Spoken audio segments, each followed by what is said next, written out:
நேயர்களே, இன்னைக்கு நம்ம ப்ரோக்ராம்ல ஒரு அடுப்பில்லாத சமையல் பார்க்க போறோம். இந்த சமையலோட பேர் புளி அவல். இதுக்கு தேவையான பொருட்கள் ஊற வைத்த அவல், புளி கரைசல், நிலக்கடலை. புளி அவல் செய்ய தேவையான பொருட்கள் பார்த்தோம். இப்போ எப்படி செய்யறதுன்னு பார்க்கலாம். புளி அவலுக்கு புளி கரைசலை கொதிக்கிற தண்ணியில் கொஞ்சம் புளியை போட்டு கரைச்சி திக்காக எடுத்து வச்சுக்கோங்க. அந்த கரைசல் தான் இப்போ இதில் யூஸ் பண்ண போகிறோம். இதில் எதுவுமே நம்ம சமைக்க போகிறது இல்லை. அதனால் முதல்ல புளி கரைசலை மட்டும் கொஞ்சம் சுடு தண்ணியில் போட்டு கரைச்சி வச்சுக்க போகிறோம். அப்புறம் அவலை கழுவி கொஞ்ச நேரம் வச்சுட்டா அது ஊறிடும். அந்த அவலை எடுத்துக்க போகிறோம். இப்போது எல்லாத்தையும் சேர்த்து மிக்ஸ் பண்ணி எப்படி பண்ணலாம் அப்படிங்கிறத பார்க்கலாம். முதல்ல புளி கரைசல் எடுத்துக்கோங்க. அதில் நம்ம இப்போது 1 கப் அவல் எடுத்துருக்கோம். அதுக்கு ஒரு 1.5 டேபிள் ஸ்பூன் புளி கரைசல் எடுத்துக்கோங்க. அந்த புளி கரைசலோட மிளகாய்த்தூள், பச்சை மிளகாயெல்லாம் காரத்துக்கு எவ்வளோ தேவையோ அவ்வளோ போட்டுக்கலாம். மிளகாய்த்தூள் கொஞ்சம் போட்டுக்கோங்க. இது கூட பச்சை மிளகாய் ஒரு 1/2 டீஸ்பூன். அதுக்கப்புறம் துருவின இஞ்சியும் ஒரு 1/4 டீஸ்பூன்லேருந்து 1/2 டீஸ்பூன் வரைக்கும் எடுத்துக்கோங்க. முதல்ல இது எல்லாத்தையும் ஒன்றா கலந்துருங்க. கலந்துட்டு அது கூட ஒரு 1/2 டீஸ்பூன் உப்பு. கடைசியில் இன்னும் தேவைன்னா போட்டுக்கலாம். முதல்ல 1/2 டீஸ்பூன் உப்பு போட்டிருக்கோம். போட்டுட்டு இந்த உப்பை இந்த புளி கரைசலில் கலக்கணும். அதாவது பச்சை மிளகாயோட காரம், இஞ்சியோட காரம் எல்லாமே சேர்ந்து இந்த புளி தண்ணியில் இறங்கணும். இது கரைஞ்சிருச்சுனாலே போதும். கொஞ்சம் கலக்குனீங்கன்னா, ஏன்னா இந்த பச்சை மிளகாவோட காரம் அங்கங்கே நின்றுதுன்னா நல்லா இருக்காது. அது த்ரூ அவுட் நல்லா மிக்ஸ் ஆகணும். அப்படிங்கிறதுக்காக இந்த புளி தண்ணியில் ஃபஸ்ட்டு போட்டுட்டோன்னா அதோட காரமும் நமக்கு தீங்கு செய்யாத மாதிரி இருக்கும். அதாவது ரொம்ப உரைக்காது. நல்ல அது அந்த பச்சை மிளகாவும் புளியும் சேர்க்குற அந்த டேஸ்ட் சாப்பிட்டு பார்த்தவங்களுக்கு தான் அது எவ்வளோ டேஸ்டியாக இருக்கும் அப்படிங்கிறது தெரியும். இது இப்போ மிக்ஸ் பண்ணிட்டேன். இப்போது அவல் போட்டுக்கலாம். ஊற வச்ச அவல், கெட்டி அவல் எடுத்துக்கலாம், இல்லை லேஸ் அவல் எடுத்துக்கலாம். இப்போ சீக்கிரமாக செய்யணும் அப்படின்னா லேசான அவல் இருக்கும். அது தட்டையாக இருக்கும். அந்த அவல் சும்மா அப்படி தண்ணியில் அலசிட்டு அப்படியே வச்சிங்கனாலே போதும், அது ஊறிடும். அதுக்கு தனியாக தண்ணி கொஞ்சம் எக்ஸ்ட்ரா ஊற்றணுங்கிற அவசியம் இல்லை. அதை கலக்கிட்டோம். கலந்துட்டு இந்த கலந்ததோட இப்போ நிலக்கடலை நான் கொஞ்சம் பொடிச்சும் போட்டுக்கலாம். ஏன்னா அங்கங்கே நிலக்கடலை இருக்கும். இருந்தாலும் நிலக்கடலையோட சத்து எல்லா பக்கமும் சேரணும். அதே மாதிரி சுவையும் கொஞ்சம் கூடணும். அப்படிங்கிறதுக்காக கொஞ்சம் நிலக்கடலை பவுடரும் இதில் சேர்த்துக்கலாம். அது கூட நிலக்கடலை சேர்க்கும் போது எப்போவுமே அந்த தோலை எடுத்துட்டு வெள்ளை பகுதி மட்டும்தான் நிறைய பேர் சாப்பிட்றோம். அப்படி பண்ணக்கூடாது. நிலக்கடலை ரோஸ்டட், அதாவது வறுத்த நிலக்கடலையை அது தோலோடு சாப்பிடணும். அதே மாதிரி இது இந்த நிலக்கடலை நிறைய பேர் அப்படி நசுக்கிட்டு அது 2ஆக பிரிஞ்சிடும். பிரியும் போது உள்ள ஒரு முளை இருக்கும், சின்னதாக பால் மாதிரி இருக்கும்.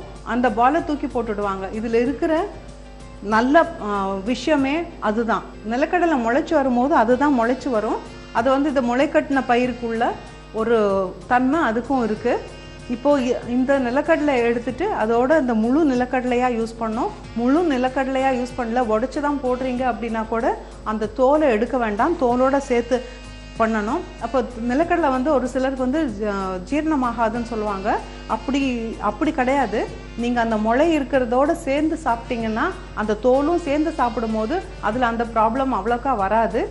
நிறைய பேருக்கு அது தெரியாததுனால வெறும் பருப்பை மட்டும் சாப்பிட்டுட்டு நிலக்கடலை செரிக்கலை அப்படின்னு சொல்லிட்டு இருக்காங்க. இப்போ நான் முழு நிலக்கடலை அப்படியே யூஸ் பண்ணுறேன். அந்த தோலோடு யூஸ் பண்ணுறேன். தோலோடு அப்படியே போட்டுக்கோங்க.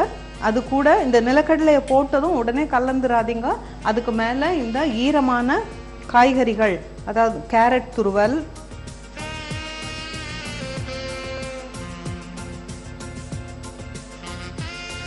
வெங்காயம், கேரட் மட்டும் கொஞ்சம் 1 கப் அவல் எடுத்துருக்கோம். அதுக்கு 1/2 கப் அளவுக்கு கேரட் எடுத்துக்கோங்க. வெங்காயம் உங்கள் இஷ்டம். நீங்கள் நிறையா சேர்க்கறதுனாலும் சேர்க்கலாம், கம்மியாக சேர்க்கறதுனாலும் சேர்க்கலாம். நான் இப்போ ஒரு 1/2 கப் அளவுக்கு வெங்காயம் சேர்த்துருக்கேன். அது கூட பொடியாக நறுக்கின புதினா இலை,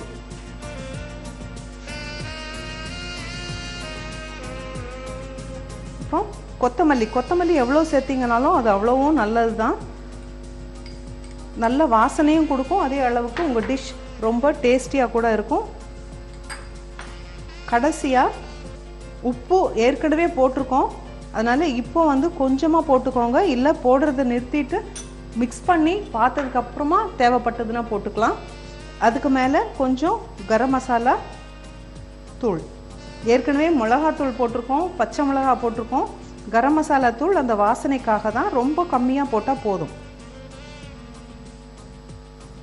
போட்டுட்டு இது எல்லாத்தையும் மிக்ஸ் பண்ண போகிறோம். எப்போவுமே இந்த மாதிரி ஐட்டம் எல்லாம் நல்லா மிக்ஸ் ஆகிறதுக்கு இந்த மாதிரி கரண்டியில் கிண்டுறதை விட கையில் கிண்டினீங்கன்னா உங்கள் கையில் இருக்கிற சூடு அந்த வெங்காயம் கேரட் இதிலெல்லாம் பட்டு காய்கறிகளில் இருக்கிற ஈரப்பதம் வெளியே வரும். அது வெளியே வந்ததுன்னா இந்த டிஷ் வந்து நல்ல ஈரத்தன்மையோடு இருக்கும், சாப்பிட்றதுக்கும் ரொம்ப நல்லா இருக்கும். இந்த மாதிரி நல்லா மிக்ஸ் பண்ணி விட்டுடுங்க. கடைசியாக நீங்கள் சர்வ் பண்ணுறதுக்கு முன்னாடி உப்பு புளி எல்லாம் கரெக்டாக இருக்கான்னு செக் பண்ணிக்கோங்க. அப்படி பத்தலைன்னா இந்த அதாவது உப்பு போடும் போது புளி தண்ணியோட கலந்து போடுங்க. அப்படியே போட்டிங்கன்னா கொஞ்சம் மிக்ஸ் ஆகிறதுக்கு டைம் ஆகும், உடனே சர்வ் பண்ண முடியாது. இந்த மாதிரி நல்லா மிக்ஸ் பண்ணி விட்டுடுங்க அடியிலிருந்து. அப்போது நேரம் ஆக ஆக இந்த நிலக்கடலையும் அதில் உள்ளே இருக்கிற ஈரப்பதத்தை உறிஞ்சு அதுவும் நல்ல சாஃப்டாக ஆகிடும். அதோட நிலக்கடலை வந்து கொஞ்சம் க்ரன்ச்சியாகவும் கொஞ்சம் சாஃப்டாகவும் இருக்கும். ஏற்கனவே பொடிச்ச நிலக்கடலை போட்டிருக்கோம், அதுவும் சேர்ந்து இந்த டிஷ்ஷை வந்து ரொம்ப ஹெல்த்தியானதாக ஆக்கும். நீங்கள் நிறைய பேர் ஹாஸ்டல்லலாம் தங்கி படிச்சுட்ருப்பீங்க, வேலைக்கு போயிட்டுருப்பீங்க. அப்படி இருக்கும் போது உங்களுக்கு வந்து நல்ல உணவு கிடைக்கலன்னு நீங்கள் ஃபீல் பண்ணிங்கன்னா இந்த மாதிரி உணவுகள் பண்ணும்போது நீங்களே பண்ணலாம், சுத்தமாகவும் இருக்கும். உங்களுக்கு தெரியும் அந்த உணவு வந்து எவ்வளோ சுத்தமானதாக இருக்குது, எவ்வளோ ஹெல்த்தியாக இருக்குங்கிறது உங்களுக்கு தெரியும். கூடிய மட்டும் நீங்கள் சமைக்கிறதுங்கிறது கொஞ்சம் கஷ்டமான விஷயந்தான். அதாவது ஹாஸ்டலில் தங்கி படிக்கிறவங்களுக்கு சமைக்கிறது கஷ்டமான விஷயமா இருக்கலாம். இந்த மாதிரி ஐட்டம்ஸ் வந்து நீங்கள் ஈஸியாகவும் பண்ணலாம், உங்களுக்கு வந்து இப்போ சீக்கிரமாகவும் பண்ணி முடிக்க முடியும்.